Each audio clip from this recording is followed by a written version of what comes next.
उत्तर प्रदेश के कोने कोने से आए हुए पार्टी के सभी छोटे बड़े पदाधिकारी, जनप्रतिनिधि, नेता एवं कार्यकर्तागण, जैसा कि आप लोगों को ये विदित है कि आज बहुजन समाज पार्टी के जन्मदाता एवं संस्थापक मान्यवर श्री कांशीराम जी की 19वीं पुण्यतिथि है और आज के ही दिन उनका लंबी बीमारी के कारण देहांत हुआ था, जो अब हमारे बीच में नहीं रहे हैं। लेकिन बहुजन समाज के हित में इनका समर्पित रहा संपूर्ण जीवन हमारे लिए हमेशा यादगार व अमर रहेगा। ऐसे महान व्यक्तित्व को आज मेरे साथ साथ आप लोग भी अपार संख्या में, अर्थात लाखों लाखों की संख्या में यहाँ यूपी की राजधानी लखनऊ में बीएसपी की रही सरकार द्वारा इनके सम्मान में निर्मित किए गए भव्य व अति विशाल मान्यवर श्री कांशीराम जी स्मारक स्थल पर इनको अपने श्रद्धा सुमन अर्पित करने के लिए पहुंचे हैं। हालांकि आप लोगों को ये भी मालूम है कि इनके सम्मान में बनाए गए इस स्थल के कुछ हिस्सों की समय से मरम्मत नहीं होने की वजह से आप लोग भी पिछले कुछ समय से यहाँ इनकी प्रतिमा पर अपने पुष्प अर्पित नहीं कर पा रहे थे। लेकिन अब यहाँ मरम्मत का अधिकांश कार्य पूरा हो जाने के बाद इस बार मेरे साथ साथ आप लोग भी भीड़ के मामले में अपना पिछला खुद का सभी रिकॉर्ड तोड़ते हुए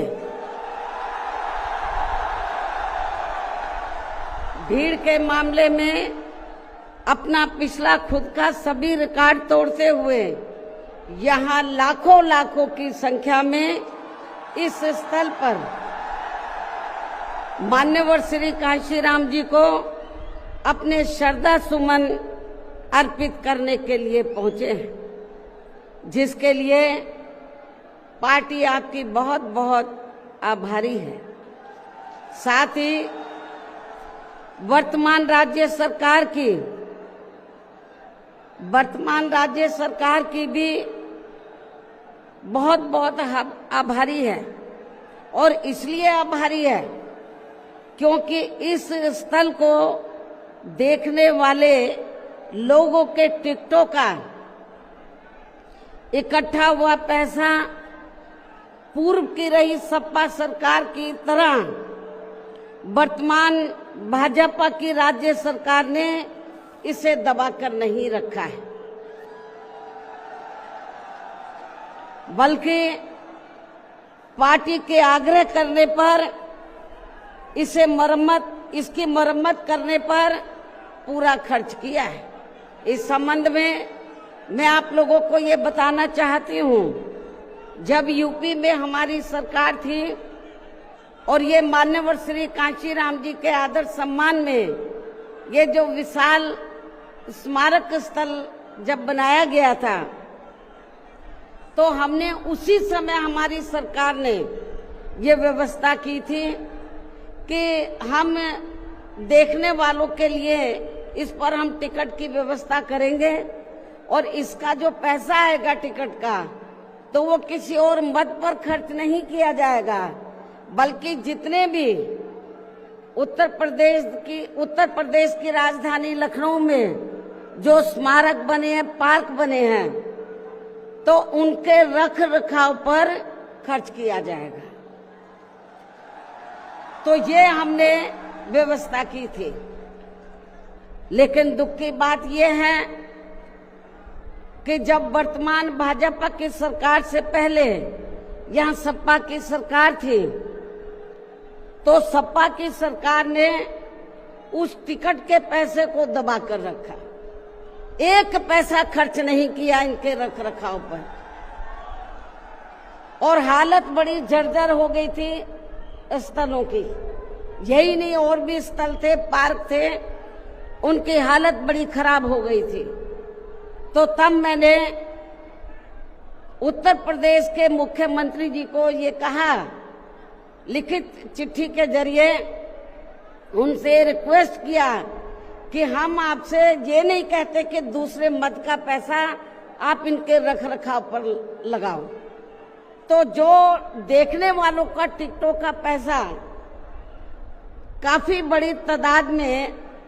इकट्ठा हो गया है गवर्नमेंट के पास, उस पैसे को इनके रख रखाव पर लगाया जाए। तो उत्तर प्रदेश की वर्तमान भाजपा की सरकार ने इस मामले को दिखवाया पूरा, और उसके बाद उन्होंने हमें कमिट किया, प्रॉमिस किया कि हम जो भी पैसा टिकटों को आया है हम दूसरे मत पे नहीं लगाएंगे, बल्कि इन स्थलों के रख रखाव पर लगाएंगे। उन्होंने ये लगाया, इसलिए हमारी पार्टी उनकी आभारी है। लेकिन वही दूसरी तरफ समाजवादी पार्टी कि जब यूपी में सरकार थी और ये स्थल बन चुके थे, तो उन्होंने इनके रख रखाव पर कोई पैसा खर्च नहीं किया, टिकटों का पैसा दबा कर रख लिया। लेकिन जब अब वो सत्ता से बाहर है समाजवादी पार्टी, तो अभी 2-3 दिन पहले वो मीडिया में खबर छपवा रहे थे कि हम मान्यवर श्री कांशीराम जी के सम्मान में संगोष्ठी करेंगे। लेकिन जब वो सरकार में रहते हैं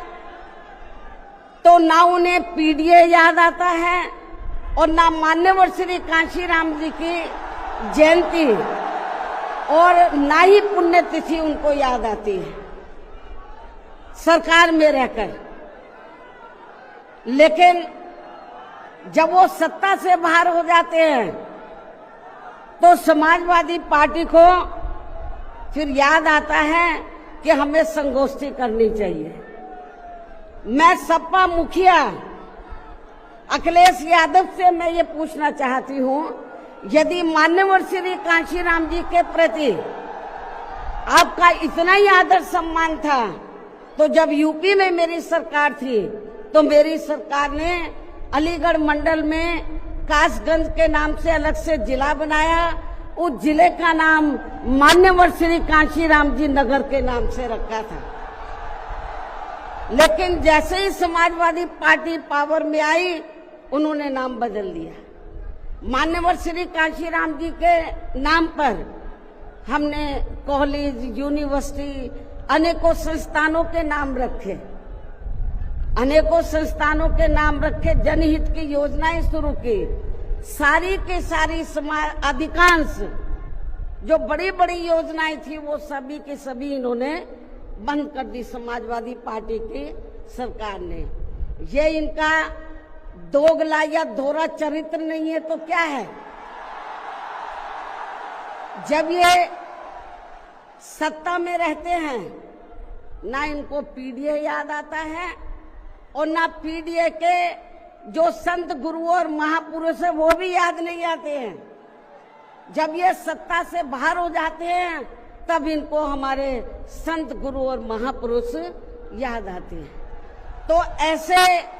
ऐसे दोगले लोगों से आप लोगों को बहुत ही सावधान रहने की जरूरत है। और अब मैं मान्यवर श्री कांशीराम जी जो पंजाब राज्य के एक मध्यम दलित परिवार में पैदा हुए हैं, तो इनके बारे में मैं ये कहना चाहूंगी कि इन्होंने भारतीय संविधान के मूल निर्माता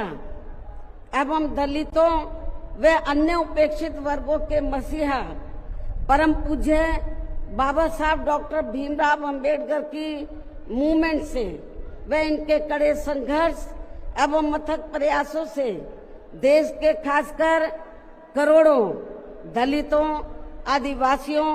पिछड़े वर्गों, मुस्लिम व अन्य धार्मिक अल्पसंख्यक समाज के भी हित में भारतीय संविधान में दिए गए कानूनी अधिकारों से प्रेरित होकर तथा उनके बताए हुए रास्तों पर चलकर फिर अपनी पूरी जिंदगी इनके अधूरे रहे कारवां को मंजिल तक पहुंचाने के लिए समर्पित की है। और इसके लिए उन्होंने यानी कि मान्यवर श्री कांशीराम जी ने अपने माँ बाप, भाई बहन, रिश्ते नाते व सरकारी नौकरी आदि सभी त्याग कर बाबा साहब डॉक्टर भीमराव अंबेडकर जी के उस अधूरे रहे कारवां को पूरा करने के लिए लगा दी है, जो बाबा साहब ने यहाँ देश के करोड़ों दलितों एवं अन्य उपेक्षित वर्गों के लोगों को ये कही थी कि मैंने, बाबा साहब ने क्या कहा था कि मैंने अपने कड़े संघर्ष एवं अथक प्रयासों से इन वर्गों के लोगों को भारतीय संविधान में इन्हें स्वाभिमान के साथ जिंदगी व्यतीत करने व खुद अपने पैरों पर खड़े होने के लिए कानूनी अधिकार तो जरूर दिला दिए हैं, लेकिन उनका सही से पूरा लाभ लेने के लिए इन सभी वर्गों के लोगों को अर्थात बहुजन समाज के लोगों को आपस में एकजुट होकर व इन्हें अपने विशाल वोटों के जरिए यहाँ केंद्र एवं राज्यों की भी राजनीतिक सत्ता की मास्टर चाबी खुद अपने हाथों में लेनी होगी। ये परम पूज्य बाबा साहब डॉक्टर अंबेडकर ने कहा था। तभी फिर इनका वास्तव में सही से विकास व उत्थान आदि हो सकता है और तभी फिर ये लोग स्वाभिमान के साथ अपनी पूरी जिंदगी व्यतीत कर सकते हैं, क्योंकि इस मामले में बाबा साहब डॉक्टर भीमराव अंबेडकर जी का ये कहना था कि देश में राजनीतिक सत्ता वह एक ऐसी मास्टर चाबी है जिसके जरिए इन वर्गों के लोग अपनी सभी समस्याओं का समाधान खुद कर सकते हैं। साथ ही ये लोग भी यहाँ अन्य वर्गों की तरह पूरे आत्मसम्मान व स्वाभिमान के साथ अपनी खुशहाल जिंदगी व्यतीत कर सकते हैं। और इसके लिए बाबा साहब डॉक्टर भीमराव अंबेडकर जी ने इन वर्गों के लोगों को जो भी रास्ते दिखाए तो वे उनके जीते जी तो पूरे नहीं हो सके थे, जिन्हें फिर उनके देहांत के बाद उन रास्तों पर चलने वे उनके इस अधूरे रहे कारवां को मंजिल तक पहुंचाने के लिए मान्यवर श्री कांशीराम जी ने अनेकों कष्ट झेलकर अपनी पूरी जिंदगी लगा दी है और वे अपने जीते जी इस मकसद में काफी हद तक कामयाब भी हुए हैं। और खासकर इन्होंने यहाँ आबादी के हिसाब से देश के सबसे बड़े प्रदेश उत्तर प्रदेश में अपनी पार्टी के नेतृत्व में कई बार सरकार बनाकर वे उत्तर प्रदेश सहित नजदीक के लगे राज्यों में भी पार्टी के कुछ सांसद व विधायक आदि भी जिताकर बाबा साहब के कारवां को काफी हद तक आगे बढ़ाया है। इतना ही नहीं बल्कि मान्यवर श्री कांशीराम जी के देहांत होने से पहले उनकी ये दिली तमन्ना थी कि जहां आबादी के हिसाब से देश के सबसे बड़े प्रदेश उत्तर प्रदेश में जहां दलितों एवं अन्य उपेक्षित वर्गों के लोगों की कुल मिलाकर आबादी काफी ज्यादा है, तो इन्हें यहाँ एकजुट होकर अकेले ही अपनी पार्टी की पूर्ण बहुमत की सरकार बनानी होगी। ये मान्यवर श्री कांशीराम जी की उनके देहांत होने से पहले ये दिली तमन्ना थी। तभी फिर इन वर्गों के लोग यहाँ हर मामले में व हर स्तर पर पूरे स्वाभिमान के साथ अपनी जिंदगी व्यतीत कर सकते हैं, जिनसे प्रेरित होकर फिर अन्य राज्यों में भी इन वर्गों के लोग खुद अपने पैरों पर खड़े हो सकते हैं। तभी फिर यहाँ बाबा साहब का काफी हद तक अधूरा रहा सपना जरूर साकार हो सकता है। लेकिन दुख की बात यह है कि मान्यवर श्री कांशीराम जी के जीते जीतो इनका ये सपना साकार नहीं हो सका था, जिसे फिर इनके देहांत के बाद सन 2007 में इनकी एकमात्र रही उत्तराधिकारी व पार्टी की राष्ट्रीय अध्यक्ष ने, अर्थात हमने यहाँ उत्तर प्रदेश में बहुजन समाज के साथ साथ समतामूलक समाज व्यवस्था में विश्वास रखने वाले उच्च वर्गों के लोगों को भी साथ में लेकर इसे पूरा भी किया है। और सन 2007 में देश के विशाल आबादी वाले यूपी स्टेट में पहली बार हमने यहाँ अपनी पार्टी के अकेले ही पूर्ण बहुमत की सरकार बनाई है। हालांकि पहले 3 बार हमने बनाई, वो मिली जुली सरकार थी, लेकिन चौथी बार हमने अकेले अपने बलबूते पर यूपी में पूर्ण बहुमत की सरकार बनाई है। जो यहाँ खासकर कांग्रेस, बीजेपी, सपा व अन्य जातिवादी पार्टियों को कतई भी अच्छा नहीं लगा है, जबकि इससे पहले केंद्र की रही भाजपा सरकार ने सत्ता का दुरुपयोग करके मेरे ऊपर व मेरे माँ बाप, भाई बहन एवं अन्य रिश्ते नातों आदि के ऊपर भी अनेकों गलत एवं फर्जी केस दर्ज करा के हम सभी को जबरदस्ती इनकम टैक्स व सीबीआई आदि के जंजाल में फंसाकर हमारी छवि को धूमिल करने का हर संभव पूरा प्रयास किया है। इसके साथ साथ आगे चलकर इन सब मामलों में केंद्र की रही कांग्रेसी सरकार ने भी हमें न्याय देने के बजाय बल्कि काफी उलझा दिया था, और तब फिर हमें इन सब के विरुद्ध मान्य कोर्ट में भी जाना पड़ा है, जहां हमें न्याय मिला है। इस प्रकार से ये सब भी हमें काफी कुछ झेलना पड़ा है, लेकिन ऐसे विकट व संघर्ष भरे हालातों में भी हमने बाबा साहब डॉक्टर भीमराव अंबेडकर के बताए हुए रास्तों पर चलकर यहाँ उत्तर प्रदेश में सन 2007 में हुए विधानसभा चुनाव में अकेले ही ये चुनाव लड़कर फिर अपनी पार्टी की पूर्ण बहुमत की सरकार बनाई है। और हमने यहाँ बाबा साहब डॉक्टर भीमराव अंबेडकर एवं मान्यवर श्री कांशीराम जी आदि के सपनों को काफी हद तक साकार किया है, और इसके लिए हमने अपनी सरकार में यहाँ जातिवादी, संकीर्ण व पूंजीवादी व्यवस्था के शिकार रहे लोगों को,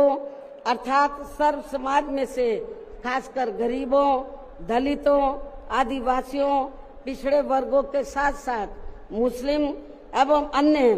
धार्मिक अल्पसंख्यक समाज के लोगों के भी हित व कल्याण में अनेकों ऐतिहासिक कार्य किए हैं, जिनके नाम बदलकर उन्हें अब अन्य राज्यों में विभिन्न पार्टियों की सरकारें भुना रही हैं, जबकि इसका वास्तव में असली श्रेय बीएसपी को ही जाता है। साथ ही हमारी पार्टी की रही सरकार ने दलितों एवं अन्य उपेक्षित वर्गों के लोगों के हितों का सभी मामलों में पूरा ध्यान रखा है। खासकर आरक्षण का तो इन्हें पूरा लाभ दिया है। इतना ही नहीं, बल्कि हमने यह अपनी सरकार में सर्व समाज में से गरीबों, मजदूरों, बेरोजगारों, किसानों, वकीलों, कर्मचारियों, व्यापारियों एवं अन्य मेहनतकश लोगों के साथ साथ यहाँ छात्रों, युवाओं, महिलाओं व बुजुर्गों आदि के भी हितों में काफी महत्वपूर्ण कार्य किए हैं, जिनसे इन्हें काफी ज्यादा लाभ पहुंचा है। इनके साथ साथ हमारी पार्टी की रही सरकार ने प्रदेश में अपराध नियंत्रण एवं कानून व्यवस्था को भी चुस्त व दुरुस्त करने के लिए यहाँ जाति, धर्म व दलगत राजनीति से ऊपर उठकर कार्य किए हैं, ताकि प्रदेश में अमन चैन व शांति व्यवस्था आदि कायम रहे, जिसकी प्रदेश में उस समय काफी जरूरत भी थी। साथ ही कानून व्यवस्था के मामले में हमने यहाँ हर स्तर पर अन्याय, अपराध व भय मुक्त वातावरण भी पैदा किया है। इस प्रकार से हमारी पार्टी की पूर्ण बहुमत की रही सरकार ने यहाँ सर्व समाज के लोगों को हर मामले में व हर स्तर पर सर्वजन हिताय व सर्वजन सुखाय की नीतियों पर आधारित ही यहाँ काफी बेहतरीन सरकार दी है, जिसे प्रदेश की जनता अभी तक भी भुला नहीं पा रही है।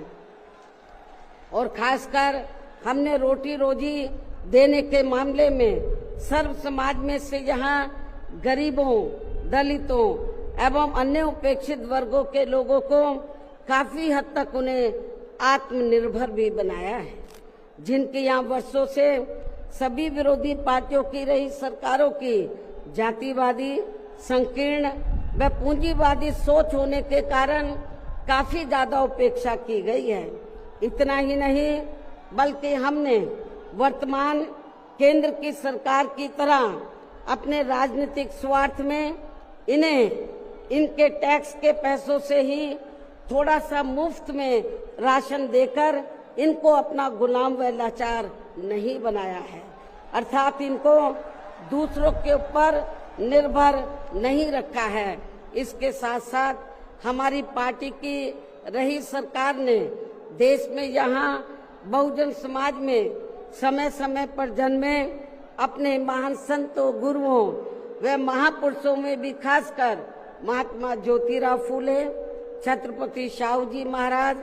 नारायण गुरु, बाबा साहब डॉक्टर भीमराव अंबेडकर, मान्यवर श्री कांशीराम जी, संत गुरु रविदास जी व गौतम बुद्ध आदि को भी विभिन्न रूपों में पूरा आदर सम्मान दिया है। जो ये सब यहाँ जातिवादी पार्टियों को कतई भी रास नहीं आ रहे हैं, और इस मामले में समाजवादी पार्टी तो सबसे आगे रही है। और अब ये समाजवादी पार्टी यहाँ अपने राजनीतिक स्वार्थ में जबरन पीडीए आदि की हवाई बातें करके इन वर्गों को गुमराह करने में लगी है, जबकि हमारी पार्टी की रही सरकार ने अपने संतों, गुरुओं व महापुरुषों आदि के नाम पर यहाँ प्रदेश में जिन जिलों, संस्थानों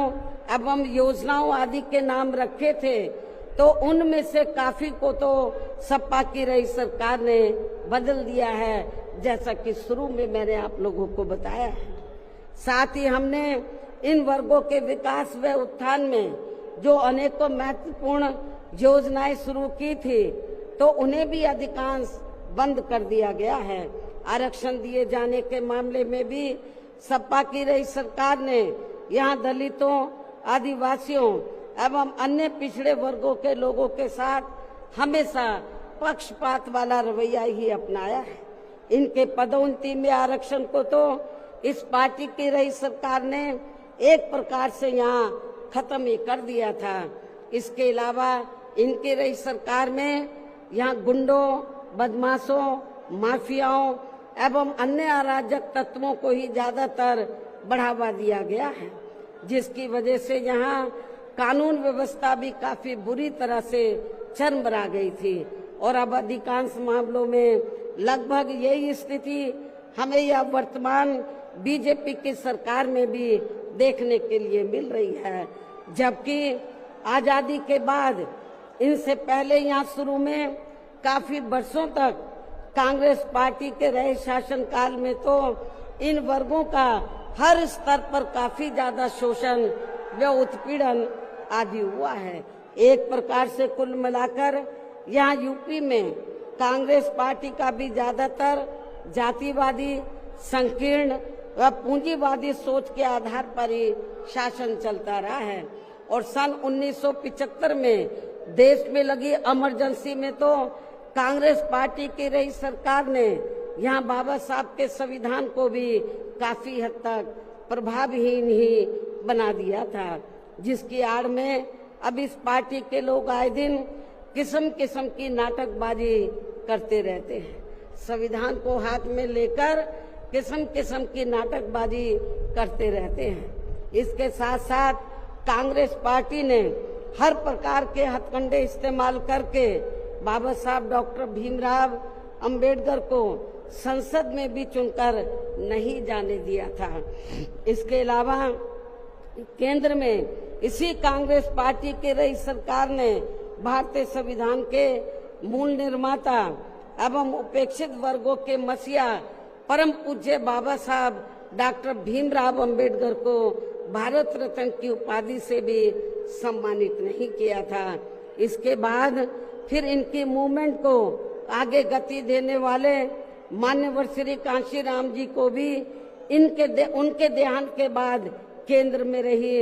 इसी कांग्रेस पार्टी की सरकार ने इनके सम्मान में एक दिन के लिए भी राष्ट्रीय शोक घोषित नहीं किया था। इसी प्रकार समाजवादी पार्टी की भी सरकार ने एक दिन के लिए भी राष्ट्रीय शोक घोषित नहीं किया था। साथ ही इन्होंने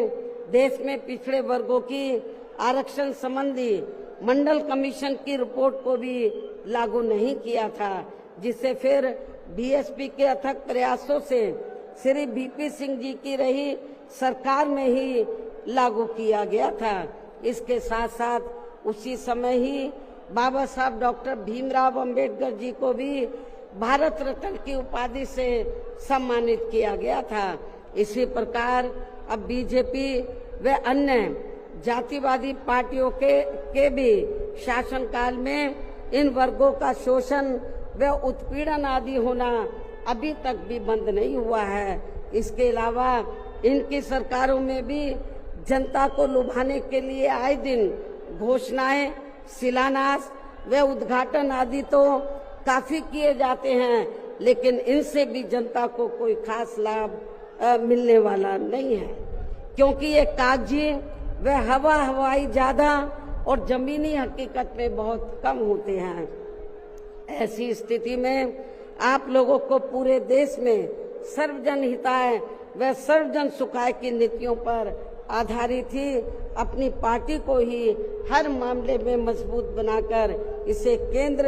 एवं राज्यों की भी सत्ता में लाना बहुत जरूरी है। और अब पार्टी के लोगों को यहाँ उत्तर प्रदेश सहित देश के अन्य जिन भी राज्यों में कुछ समय के बाद जो एक साथ विधानसभा के आम चुनाव होने वाले हैं, तो उनको वहां भी ऐसी सभी विरोधी पार्टियों को सत्ता में आने से जरूर रोकना है। और खासकर यहाँ यूपी में तो इनको अपनी पार्टी बीएसपी की ही फिर से अकेले पूर्ण बहुमत की सरकार बनाना बहुत जरूरी है,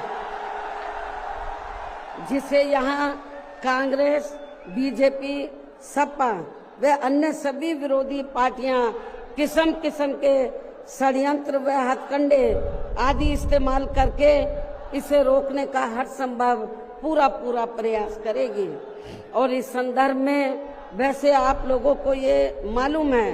कि सन 2007 में यूपी में बीएसपी की ही अकेले ही पूर्ण बहुमत की सरकार बनने के बाद फिर बीएसपी की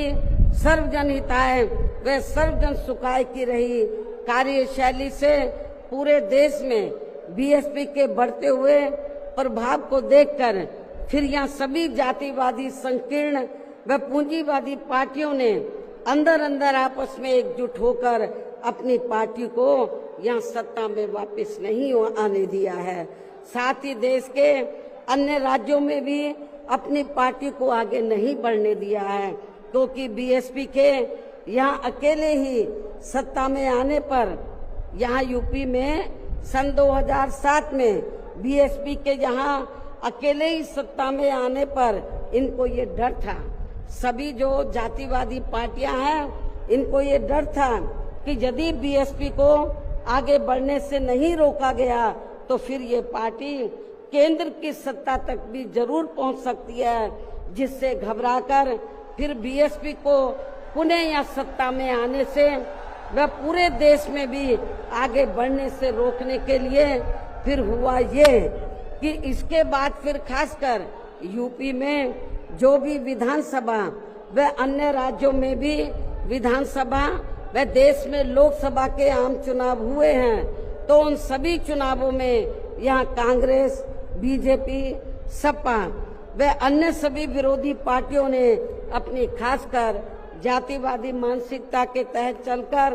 वे अंदर अंदर आपस में एकजुट होकर तथा किस्म किस्म के हथकंडे इस्तेमाल करके फिर बीएसपी को इन्होंने कामयाब नहीं होने दिया। सारी जातिवादी पार्टियां अंदर अंदर एक हो गई थी। एक होकर इन्होंने जहां जहां बीएसपी जीत रही थी तो वहां इनको हराया। जो विरोधियों के कैंडिडेट जीत रहे थे उनको इन्होंने अपना वोट ट्रांसफर कराया। इसके साथ ही फिर बाकी रही सही कमी ईवीएम में की गई धांधली के जरिए पूरी कर दी गई, जबकि वर्तमान हालातों में ईवीएम के काफी विरोध के चलते ये ईवीएम वाला सिस्टम कभी भी खत्म किया जा सकता है। अब ईवीएम का विरोध बहुत हो रहा है और फिर उन्हें यहाँ बैलेट पेपर वाला सिस्टम लागू हो सकता है, इसकी भी काफी संभावना है। ऐसे में अब हर स्तर पर हमें हर स्तर पर हमेशा अपनी पार्टी को मजबूत बनाते रहना बहुत जरूरी है। इसके साथ ही सावधानी के तौर पर यहाँ मैं ये भी कहना चाहूंगी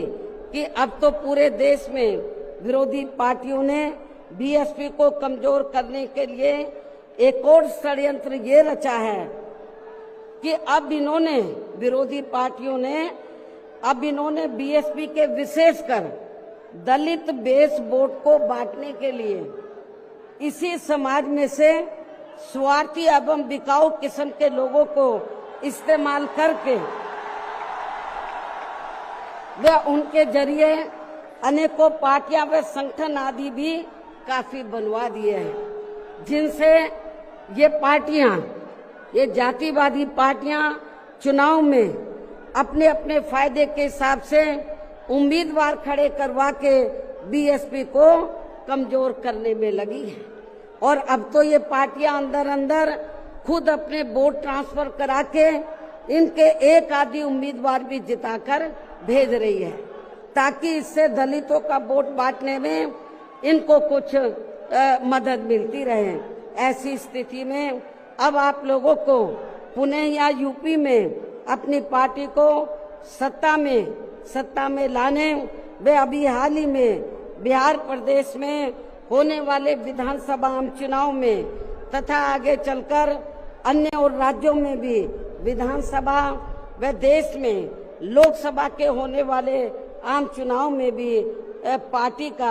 अपनी पार्टी का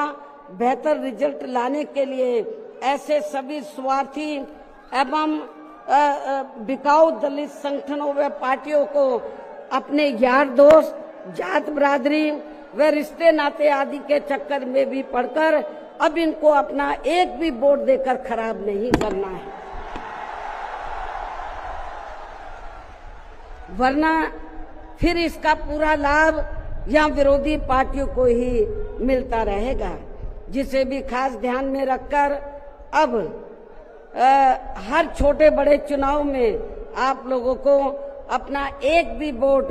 ऐसे सभी स्वार्थी एवं बिकाऊ पार्टियों एवं संगठनों आदि को नहीं देना है,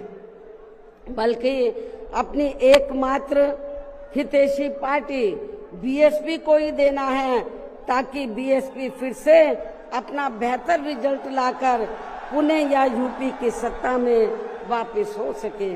तथा देश के अन्य सभी राज्यों में भी पार्टी पुणे आगे बढ़ सके। और इसके लिए विरोधी पार्टियों के ऐसे अनेकों और भी सभी हथकंडों से अपनी पार्टी के लोगों को जरूर सावधान रहना है। इसके अलावा पार्टी के लोगों को सचेत करने के उद्देश्य से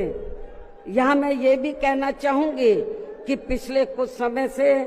दुनिया के अनेकों देश किसी न किसी मुद्दे को लेकर हुए बवाल व हिंसा आदि से काफी ग्रसित रहे हैं और ये सिलसिला अभी भी जारी है। लेकिन अपने भारत देश को भी जैसे इसका कुछ नजला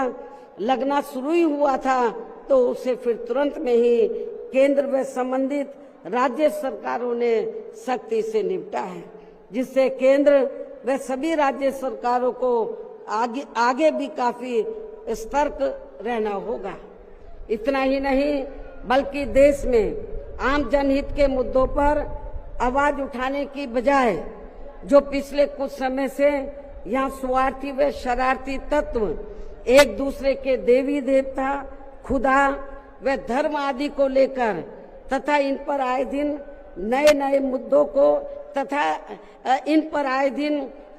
मुद्दों को निकालकर देश में बवाल व हिंसा आदि पैदा करने की कोशिश में लगे रहते हैं और फिर इनकी आड़ में राजनीति करते हैं। ये भी देश हित में ठीक नहीं है, जबकि इन सब मामलों में सभी को भारतीय संविधान के मुताबिक चलना चाहिए। साथ ही सभी धर्मों का पूरा आदर सम्मान भी करना चाहिए और इनके सदियों से चले आ रहे धार्मिक नियम, मान्यताएं व परंपराएं आदि में भी किसी को दखल देना उचित नहीं है और ना ही इनकी आड़ में आई लव आदि की कोई राजनीति नहीं करनी चाहिए। इसके अलावा जहां तक पिछले दिनों जम्मू कश्मीर के पर्यटक स्थल पहलगांव में हुई आतंकी घटना का सवाल है, जिसमें काफी महिलाओं के सिंदूर उजड़ गए थे, तो ये अत्यंत ही दुखद व चिंता की बात है। हालांकि इस घटना को होने से रोका जा सकता था, बशर्ते यदि उस समय सरकार द्वारा इस पर्यटक स्थल पर सुरक्षा का उचित प्रबंध किया होता, जो नहीं किया गया था। साथ ही हमारी विदेश नीति भी हमेशा देश व जनहित में ही होनी चाहिए और इस मामले में अभी हाल ही में अमेरिका द्वारा लगाए गए भारी टैरिफ से भी केंद्र सरकार को काफी सचेत रहने की जरूरत है और इसी परिप्रेक्ष्य में इन्होंने स्वदेशी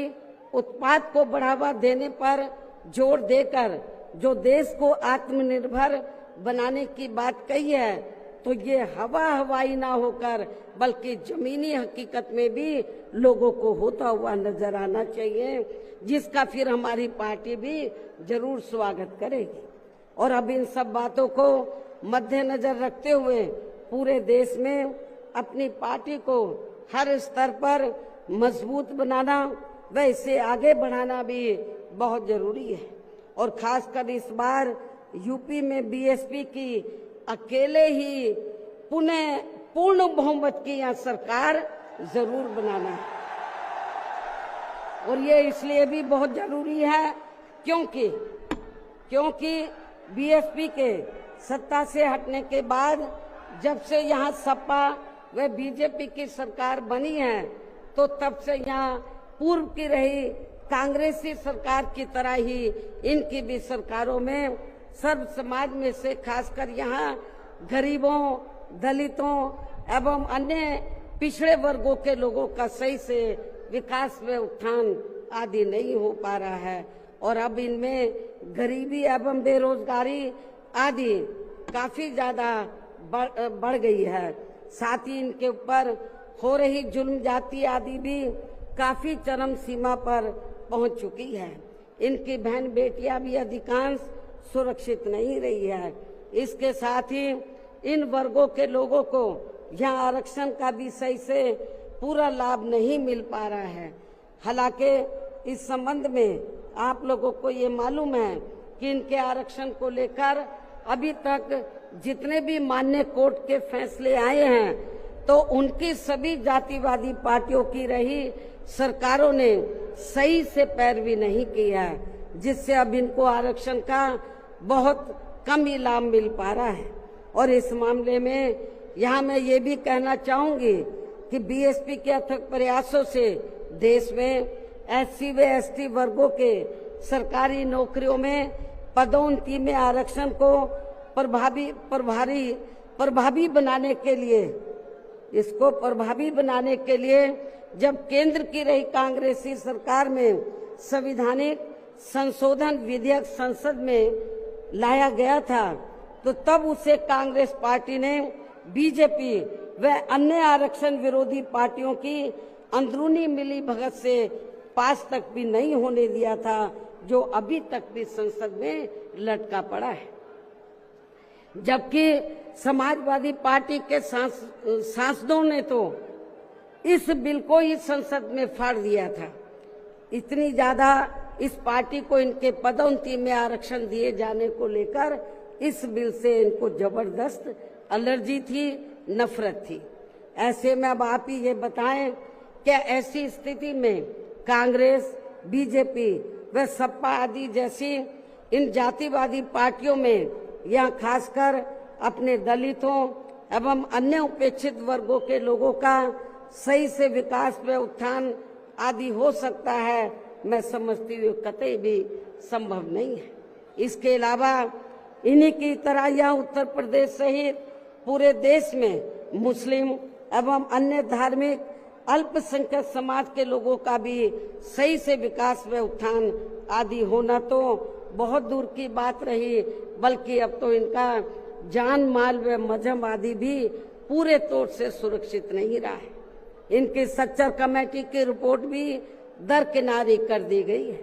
अपर कास्ट समाज में से गरीब लोगों की तथा विभिन्न क्षेत्रों में लगे लोगों की भी स्थिति हमें कोई खास अच्छी नजर नहीं आ रही है। वैसे भी इन सब मामलों में केंद्र व राज्य सरकारों के भी अधिकांश कार्य सरकारी फाइलों में ही सिमट कर रह जाते हैं, ये भी छिपा नहीं है। कानून व्यवस्था भी यूपी सहित पूरे देश में कोई खास अच्छी नहीं है। हर प्रकार के अपराध भी काफी बढ़ रहे हैं। ऐसे में ये विरोधी पार्टियां सत्ता में आने के लिए खासकर चुनाव के समय में अपने अपने चुनावी घोषणा पत्रों में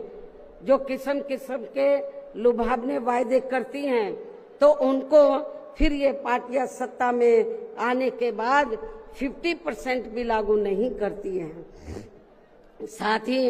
इनके गलत आर्थिक नीतियों की वजह से पूरे देश में गरीबी, बेरोजगारी व महंगाई आदि भी लगातार बढ़ती जा रही है, जिन पर पर्दा डालने के लिए अब ये पार्टियां आए दिन किस्म किस्म के हथकंडे इस्तेमाल करती रहती हैं। इतना ही नहीं, बल्कि अब तो सत्ता एवं विपक्ष अंदर अंदर मिलकर वे अपनी जातिवादी मानसिकता के तहत चलकर यहाँ बाबा साहब डॉक्टर भीमराव अंबेडकर द्वारा निर्मित किए गए इनके मानवतावादी व समता मूलक भारतीय संविधान को भी बदलकर इसे ये पुराने वाले जातिवादी ढांचे में ही परिवर्तित करना चाहते हैं, जिसके लिए इनके साधु संत भी आए दिन पैरवी करते रहते हैं, जिसे हमारी पार्टी बीएसपी कतई भी बदलने नहीं देगी, चाहे इसके लिए हमें कितना भी संघर्ष क्यों ना करना पड़े। तभी फिर यहाँ दलितों, आदिवासियों, पिछड़े वर्गों एवं अन्य उपेक्षित वर्गों के लोगों के कानूनी अधिकार सुरक्षित व बचे रह सकते हैं। वरना इन वर्गों के लोगों को अभी तक थोड़ा बहुत जो भी लाभ मिल रहा है, तो फिर यहाँ संविधान बदलने पर ये काफी कुछ खत्म ही हो जाएगा, जिन्हें बचाने व बरकरार रखने के लिए इन सभी वर्गों के लोगों को बीएसपी के झंडे तले आपस में एकजुट होना बहुत जरूरी है। साथ ही अपनी बीएसपी पार्टी को हर स्तर पर मजबूत बनाकर इसे सत्ता में भी लाना बहुत जरूरी है, क्योंकि बीएसपी ही एक ऐसी पार्टी है जो यहाँ बाबा साहब के बनाए गए संविधान को सुरक्षित रख सकती है और संविधान के मुताबिक चलकर यहाँ सदियों से उपेक्षित रहे दलित एवं अन्य उपेक्षित वर्गों के लोगों को अपने पैरों पर खड़ा कर सकती है। और ये सब आप लोगों ने यूपी में अपनी पार्टी की 4 बार रही सरकार के दौरान होते हुए देखा है। ऐसे में अब यूपी में बीएसपी को ही फिर से सत्ता में लाकर यहाँ की जनता को हर मामले में खुशहाल बनाना होगा, जिसके लिए पार्टी के लोगों को सन 2007 में हुए विधानसभा चुनाव की तरह ही इस बार भी यहाँ पूरे प्रदेश में प्रत्येक पोलिंग बूथ स्तर पर अब इसके लिए करना क्या आप लोगों को, जिसके लिए पार्टी के लोगों को सन 2007 में हुए विधानसभा चुनाव की तरह ही इस बार भी यहाँ पूरे प्रदेश में प्रत्येक पोलिंग बूथ स्तर पर सर्व समाज को व विशेषकर बहुजन समाज के लोगों को उनकी छोटी छोटी बैठकों के जरिए उन्हें बीएसपी की सर्वजन हिताय व सर्वजन सुखाय की नीतियों एवं सिद्धांतों आदि से जोड़ना है और इस दौरान इन्हें बीएसपी के बेहतरीन रहे शासनकाल की उपलब्धियों के बारे में बताना है। साथ ही उन्हें विरोधी पार्टियों के किस्म किस्म के हथकंडों से सावधान रहने के बारे में भी जरूर बताना है। और आज जो भी बातें मैं आप लोगों के सामने रख रही हूं तो उन्हें भी इन छोटी छोटी बैठकों में जरूर बताना है। और यदि पार्टी के लोग मेरी इन सब बातों पर सही से अमल कर लेते हैं तो फिर इस बार अपनी पार्टी के हाथों में यहाँ सत्ता जरूर आ जाएगी। इसके अलावा जहां तक अपनी पार्टी के लिए अकेले चुनाव लड़ने का सवाल है, आप लोग ध्यान से सुने मेरी बात। इसके अलावा जहां तक अपनी पार्टी के लिए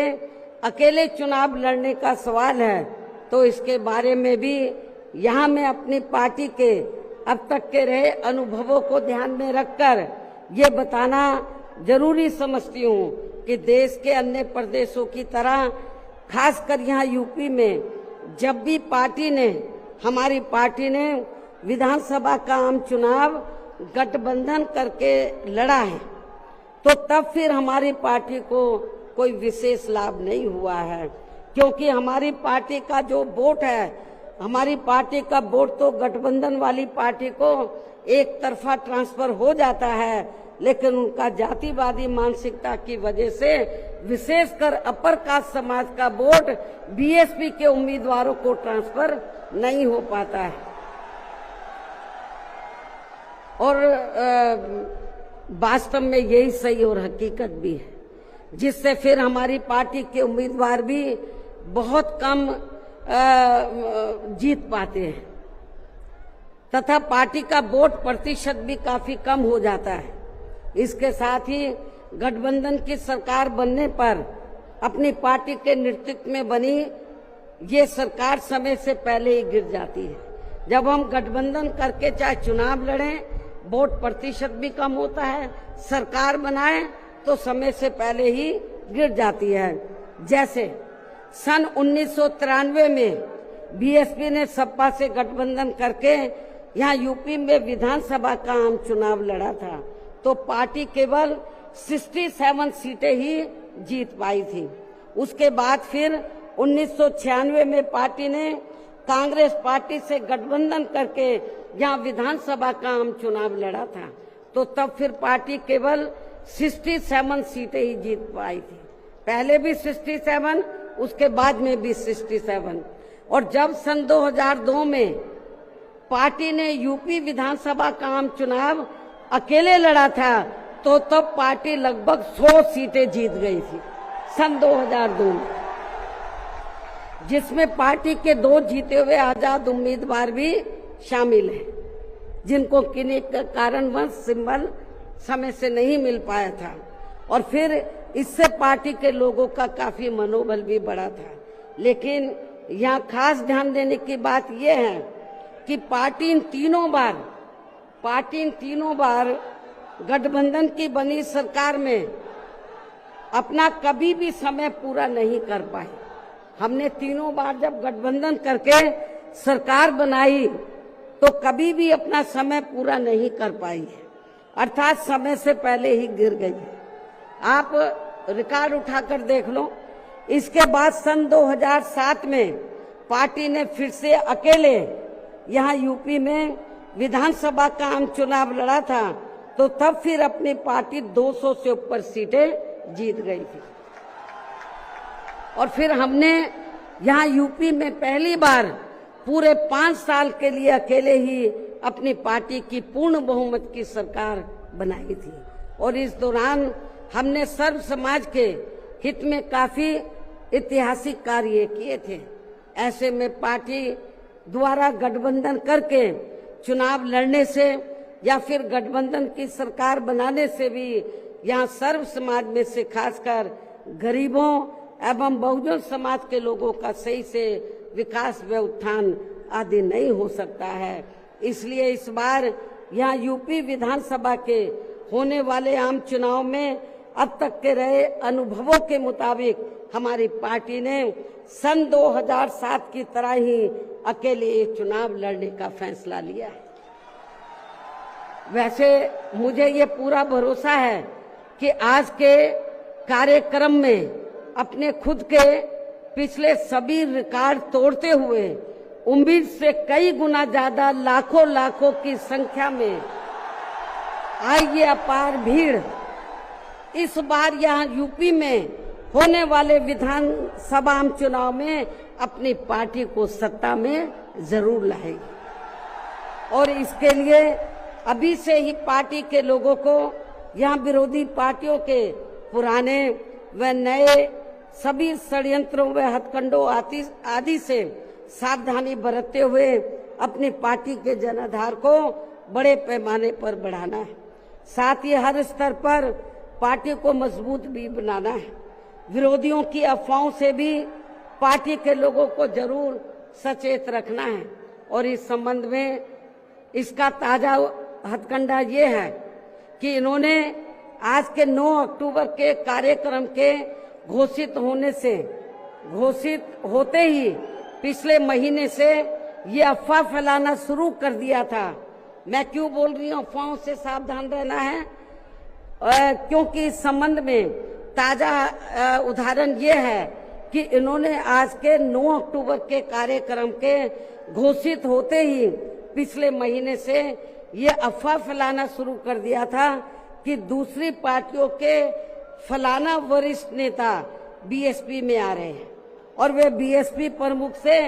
दिल्ली व लखनऊ में भी मिले हैं, लेकिन मुझे तो इसके बारे में अभी तक भी कोई जानकारी नहीं है। मिलना तो बहुत दूर की बात है और मैं कभी छिप के नहीं मिलती हूँ, जब मिलती हूँ तो खुले में मिलती हूँ मन। इतना ही नहीं बल्कि अन्य और भी मामलों में किस्म किस्म की गलत, झूठी व तथ्यहीन खबरें एवं अफवाहें आदि फैलाने के लिए भी यहाँ विरोधी लोग सोशल मीडिया, जातिवादी मानसिकता वाले टीवी चैनल एवं प्रिंट मीडिया आदि का भी काफी दुरुपयोग व गलत इस्तेमाल कर सकते हैं। जबकि विरोधी लोग सन 2007 में भी ऐसी अफवाहें फैलाते रहे हैं, लेकिन उस समय हमारे लोगों के गुमराह ना होने की वजह से फिर अपनी पार्टी की यहाँ अकेले ही पूर्ण बहुमत की सरकार बन गई थी। और यदि पार्टी के लोग इस बार भी चुनाव में वोट पड़ने तक या किसी भी मामले में गुमराह नहीं होते हैं तो फिर इस बार हमारी पार्टी की पुनः या पूर्ण बहुमत की सरकार जरूर बन जाएगी। वैसे मुझे पूरी उम्मीद है कि पार्टी के लोग मेरी इन सब बातों पर सही से अमल करके इस बार अपनी पार्टी बीएसपी को ही अकेले यहाँ सत्ता में जरूर लाएंगे और अपनी बहन जी को 5वीं बार यूपी का मुख्यमंत्री भी जरूर बनाएंगे। और आज ये लाखों की तादाद में आई अपार भीड़ व उनका जोश व उत्साह भी इस बात के काफी कुछ संकेत दे रहा है। जिनको यहाँ दूसरी पार्टियों की तरह ये जो लाखों की संख्या में लोग आए हैं तो इनको यहाँ दूसरी पार्टियों की तरह मजदूरी देकर दिहाड़ी पर नहीं लाया गया है,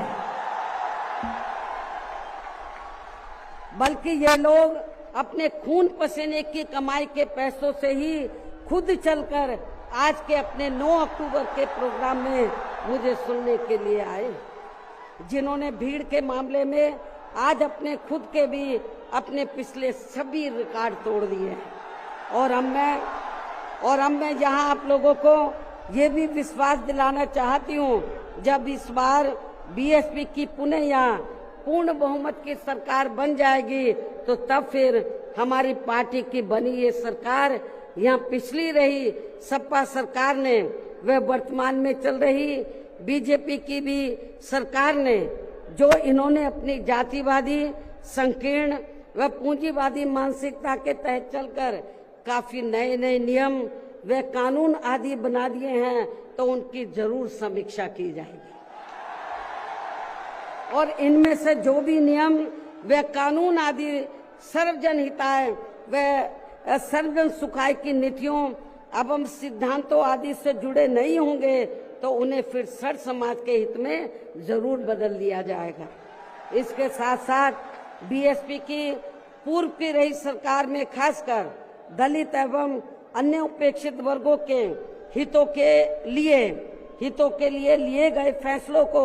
जो इनकी सरकारों ने काफी बदल दिए हैं, तो उन्हें भी यहाँ फिर से पुरानी वाली स्थिति में ही लाया जाएगा, अर्थात उन्हें बहाल कर दिया जाएगा। इसके अलावा सपा व बीजेपी की सरकार ने भी प्रदेश व जनहित के विरुद्ध जाकर जो कुछ भी गलत फैसले ले लिए हैं, तो उनकी भी समीक्षा करके उन्हें सही स्थिति में लाया जाएगा। साथ ही मेरी पूर्व की रही सरकारों की तरह ही हर मामले में व हर स्तर पर यहाँ सर्व समाज के व विभिन्न क्षेत्रों में लगे लोगों के हितों का तथा बेहतर कानून व्यवस्था बनाने पर भी विशेष ध्यान रखा जाएगा। साथ ही सर्व समाज में से गरीब एवं बेरोजगार लोगों को, जिसमें पुरुष व महिलाएं आदि दोनों शामिल हैं, इनको रोटी रोजी के साधन देने के लिए विशेष बल दिया जाएगा, जोर दिया जाएगा। यहाँ यूपी के लोगों को रोटी रोजी के मामले में पलायन नहीं करना पड़ेगा, आपको अपने प्रदेश में ही रोटी रोजी के साधन दिए जाएंगे। और इन सब मामलों में सर्व समाज में से खासकर गरीबों, दलितों, आदिवासियों, पिछड़े वर्गों, मुस्लिम एवं अन्य धार्मिक अल्पसंख्यक समाज के लोगों का हर मामले में प्राथमिकता के आधार पर पूरा ध्यान रखा जाएगा। और इन सब कार्यों के लिए इस बार पुनः यहाँ अपनी पार्टी की पूर्ण बहुमत की सरकार बनाना बहुत जरूरी है, जिसकी पूरी उम्मीद भी है। इन्हीं जरूरी बातों के साथ ही अब मैं ये भी कहना चाहूंगी कि अपनी पार्टी को हर स्तर पर मजबूती देकर उसे बरकरार बनाए रखने के लिए जिस प्रकार से पार्टी के लोगों ने माननीय श्री कांशीराम जी के देहांत होने के बाद भी पार्टी की हर परिस्थिति में हमेशा मेरा साथ दिया है और अभी भी दे रहे हैं, तो ये मेरे व पार्टी के लिए बहुत ही गर्व की बात है। और अब तो पार्टी के राष्ट्रीय संयोजक श्री आकाश आनंद भी बीएसपी की मूवमेंट से काफी हद तक जुड़ चुके, जो ये भी पार्टी के लिए अच्छे शुभ संकेत हैं। और अब ये यानी कि आकाश आनंद मेरे मार्गदर्शन व दिशा निर्देशन में अपनी पूरी लगन एवं मेहनत के साथ पार्टी को मजबूती देने में व पार्टी के जनाधार को भी बढ़ाने में पूरे जी जान से लगे, जिससे पार्टी के लोगों में आए दिन इनके प्रति काफी लगाव व उत्साह भी बढ़ा है। ये भी पार्टी हित में अच्छी बात है, जिसे ध्यान में रखकर अब मेरा इनके बारे में, आकाश आनंद के बारे में ये कहना है कि जिस प्रकार से पूरे देश में पार्टी के लोग माननीय श्री कांशीराम जी के जीते जी और उनके देहांत के बाद भी हर परिस्थिति में मेरे साथ खड़े रहे हैं, तो मैं भी ये चाहूंगी उसी प्रकार से पार्टी के लोग श्री आकाश आनंद के साथ भी हमेशा खड़े रहेंगे और इनका हर परिस्थिति में पूरा साथ भी जरूर देंगे। वैसे इस मामले में इनके पिता श्री आनंद कुमार भी इनकी शुरू से ही पूरी मदद करते रहे हैं। इसके साथ साथ श्री आनंद कुमार दिल्ली में रहकर माननीय श्री कांशीराम जी के देहांत होने के बाद से ही ये मेरी गैर हाजिरी में व मेरे दिशा निर्देशन में पार्टी का पूरा लेखा जोखा आदि का कार्य भी काफी अच्छे से संभाल रहे हैं, जो ये पार्टी का खास कार्य है। इसलिए इनको पार्टी का राष्ट्रीय उपाध्यक्ष बनाकर इन्हें पार्टी की ये अति महत्वपूर्ण जिम्मेवारी सौंपी हुई। इसी प्रकार से पार्टी के राष्ट्रीय महासचिव श्री SC मिश्रा जी को भी हमने पार्टी का लीगल व मीडिया का तथा अपने खुद के समाज को भी, अपने खुद के ब्राह्मण समाज को भी पार्टी में जोड़ने का ये विशेष कार्य सौंपा हुआ है, जिसे ये मेरे दिशा निर्देशन में अपनी जिम्मेवारी को सही से निभा रहे हैं। हालांकि इनके बेटे श्री कपिल मिश्रा ने भी आज के कार्यक्रम में यह फ्री मेडिकल मदद देने की भी व्यवस्था की है, जो इनका ये कार्य पार्टी के प्रति इनके सेवा भाव को भी काफी कुछ दर्शाता है। पार्टी के हमारे विधायक श्री उमा शंकर सिंह जी भी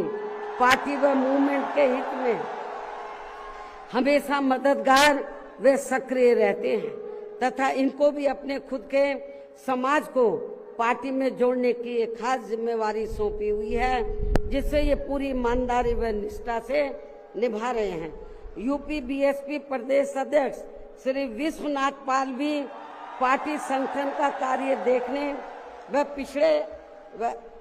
पिछड़े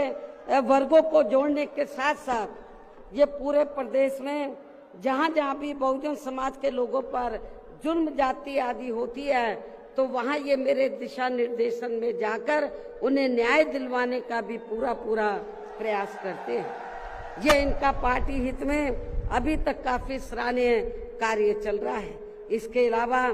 आज के कार्यक्रम की सही व्यवस्था करने में लखनऊ जिला व मंडल यूनिट ने भी अपनी अहम भूमिका निभाई है। श्री जमील अख्तर प्रदेश कार्यालय से जुड़े लोगों ने भी आज के इस कार्यक्रम को सफल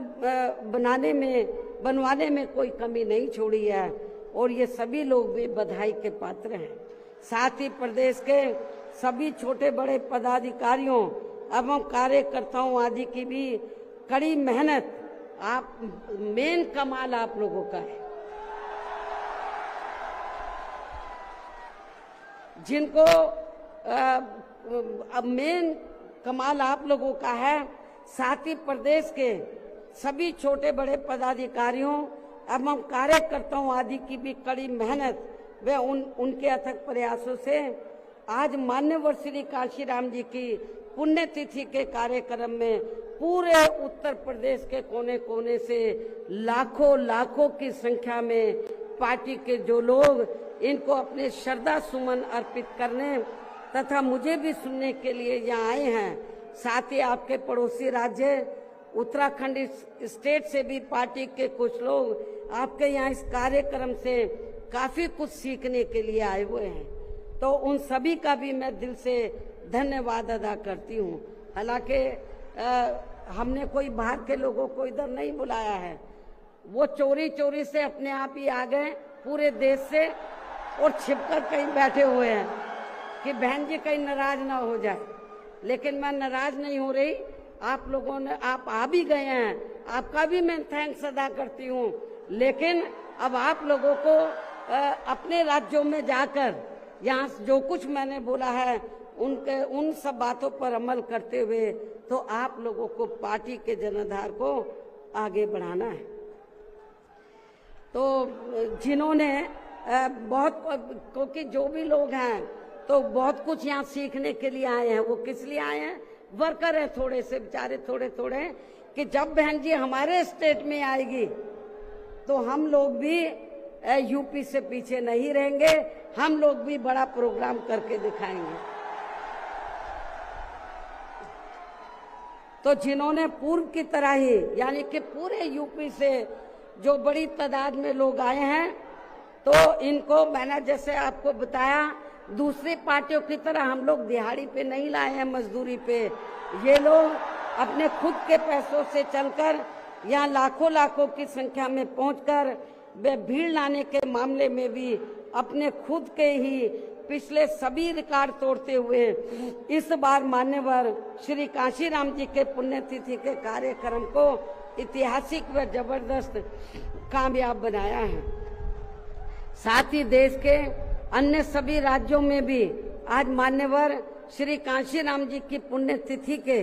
विभिन्न स्तर पर किए गए कार्यक्रम भी काफी कामयाब रहे हैं। उनकी भी पार्टी बहुत आभारी है। अंत में अब मैं पार्टी के लोगों को ये भी भरोसा दिलाना चाहती हूँ, इस बार यूपी में बीएसपी की 5वीं बार सरकार बनाने के लिए आप सभी लोगों के साथ साथ मैं भी हर स्तर पर अपनी पूरी ताकत लगा दूंगी, कोई कमी छोड़ूंगी नहीं। और इसके लिए इस बार